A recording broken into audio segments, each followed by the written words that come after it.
My top rookie quarterback week 4 performances. At number 5, I've still got to have Trey Lance. I did like what I saw out of him. He has to sit at the bottom just for the mere fact that it wasn't all that impressive. He only played 2 quarters. He was 9 for 18, 50%. That's easy numbers to calculate. 157 yards passing for 2 touchdowns and a 117 QB rating, which was very, very high. But then you have to take into consideration what we actually watched in that game. He threw a touchdown for 76 yards to Deebo Samuel. That's literally half of his stats. 1 touchdown on 1 throw for 76 yards. And outside of that, what does that make you? 8 for 17 for 75 yards? So, no, it wasn't all that impressive. He's still not really ready. He was pretty good in running. He had 7 carries for 41 yards. So, he's looking better and progressively. But he absolutely needs for Jimmy G not to be out for an extended period of time because he's not ready to be the starter. He's making strides, but it's going to be a while. So for San Francisco fans, I hope for y'all's sake, you don't have to rely on Trey because that's going to greatly change the trajectory of your season. He says, I hope you – no, I don't even know what Wes is talking about. I'm not going to acknowledge that. At number 4 – Zack Wilson. And I know some of you are probably like, but they won the game. They beat the Titans. Yes, they did win the game. Zach was 21 of 34, 61% completion, 297 yards. That's definitely better than what I had expected to see out of Zack Wilson. He had 2 touchdowns, 1 interception, 97 rating. But when I just looked at the actual game, if you go back and look at what happened in that game, I had to go back and really comb through it because I was like, how in the hell did the Titans lose to the Jets? That doesn't even make any sense. The Jets had the ball with a 7-point lead with 3:21 left in the game. And then Zach proceeded to overthrow an open receiver on a 3rd and 10, which would have kept the drive alive, and they probably could have run most of the clock out. They gave them the ball back with 2:21 left. And let them tie the game up. They had so many opportunities. I think it was more so that the Jets' defense played extremely well in that game than Zack Wilson turned a corner. Their defense stopped the Texans in the red zone 3 times. They held them to 9 points in red zone trips, which definitely proved to be the difference in that football game because they went to overtime and they won it by 3 points. He did lead a nice drive in overtime, so I won't take that from him at all.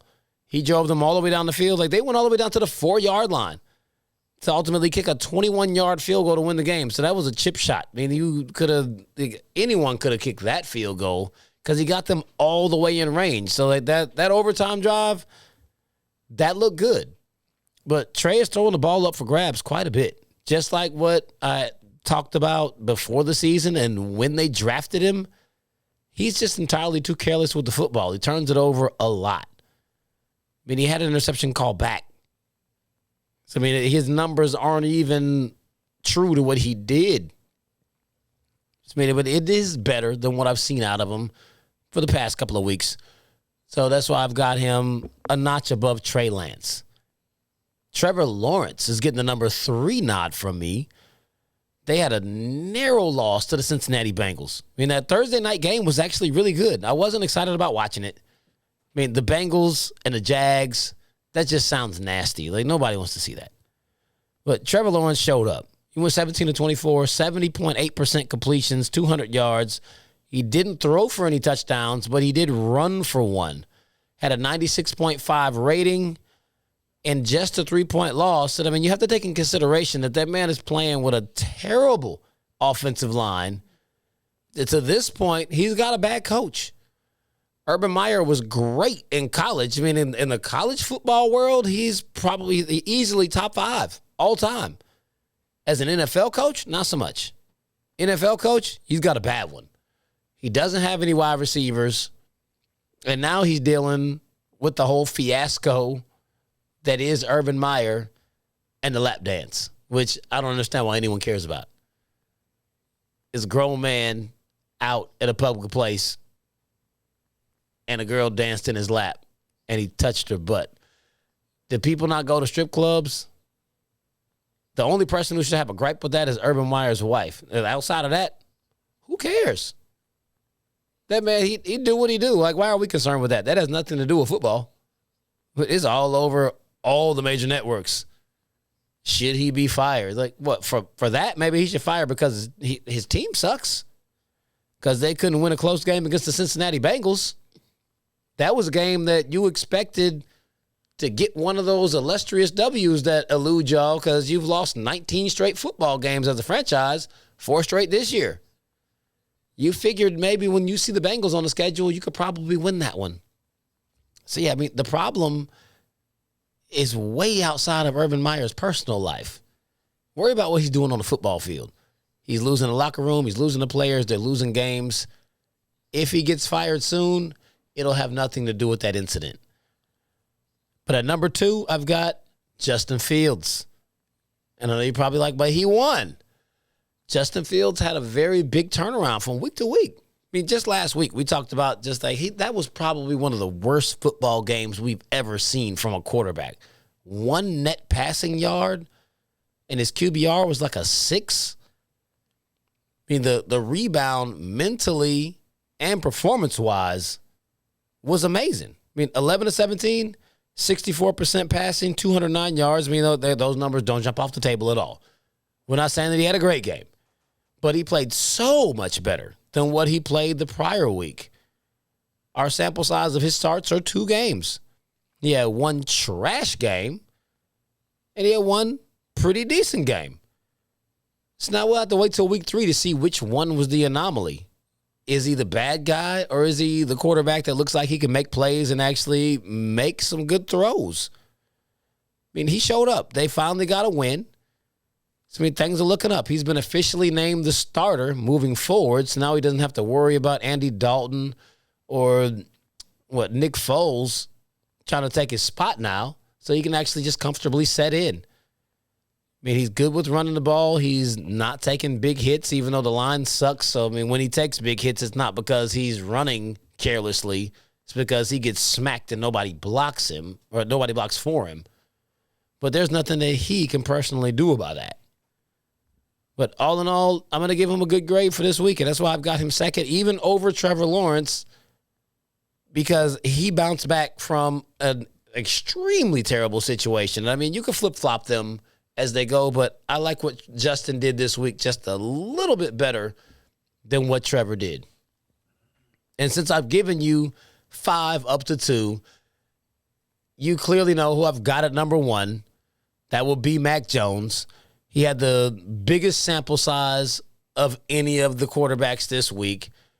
He took all the snaps. He threw 40 balls, was 78% completion, had 275 yards passing, 2 touchdowns, and an interception that could have gone either way, a 101 rating, and just the magnitude of the game. The dude played on Sunday night in prime time, the return of Brady. It was raining disgustingly out there. He stood tall in the pocket. He was getting smacked in his face on almost every drop back. I mean, 30% of his throws, he was getting hit.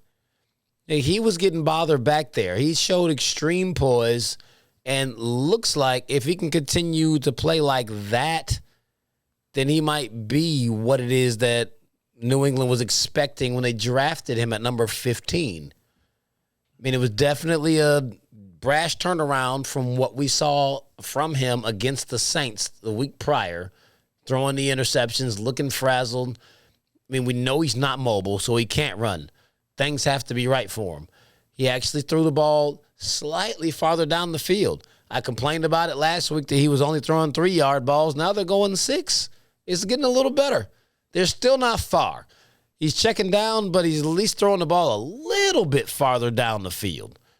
And, I mean, he was one doink field goal away from pulling off one of like a massive upset. I mean, that would have been a major upset had he been able to take his team to victory over Brady in the return and all that emotional stuff going on. So, I mean, I definitely can't knock any of what Mac is doing. But all of the rookie quarterbacks as a whole, they look pretty good this week. This has been the first week since the season started, probably even since preseason, that I've been able to actually comfortably sit here and tell you that all 5 of them had at least a decent game. And it sounds like we might have a caller coming in. Caller, what's your name? Where you calling from? Hey, man, it's J Real ATL, man. You know I'm calling in to the show, man. You know what I'm saying? I'm down with Justin, right? You know I like that kid right there, man, and I just think he don't have the right coaches in place for him to be successful, and the coach just really ride his coattail to save his job. You know what I'm saying? So what's your take on Justin Fields' success in Chicago with the leadership as far as the coaching staff he has before him? I'll just hang up and listen to your comments, sir. Oh, man, appreciate your call, J Real. I mean, as far as Justin Fields and the coaching out there, I mean, he doesn't have any. Nagy has proved absolutely nothing. They brought in Mitch Trubisky, and they backpedaled into the playoff off of the backs of a very good defense. Their offense was never good. They were relying on the athleticism of Trubisky.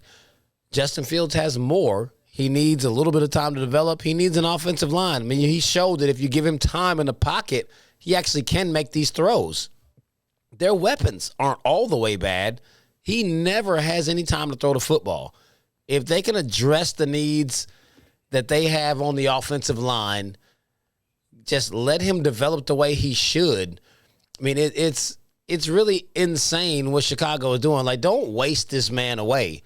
He is one of those next-level talents. He could be a top 10, even possibly top 5 quarterback in the NFL moving forward if he's given the proper pieces. But the way that they're coaching him right now, he's liable to – it's more likely that he gets hurt than he develops into that. I mean, I absolutely hope that that's not what happens to him, but that could be the future for him. And I see someone in the chat talking about Taylor Heineke. He's not a rookie, but yeah, Taylor Heineke is looking good. I mean, he's got a crazy story.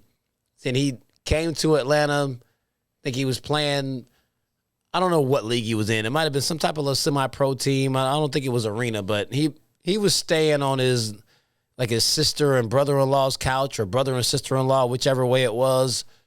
And 2 years later now he's starting, winning games for Washington. I mean, definitely a feel-good story. I mean, Heineke could actually be their guy moving forward. Definitely doesn't have a big contract. So, I mean, they should be straight rolling forward with him. I mean, I can't hate on the guy. He had a very good showing in the playoffs last year against Tampa Bay, and he's picked up right where he left off. I mean, it looks like they didn't really need to bring in Fitzmagic. I'm pretty sure they didn't really pay Fitz that much anyway.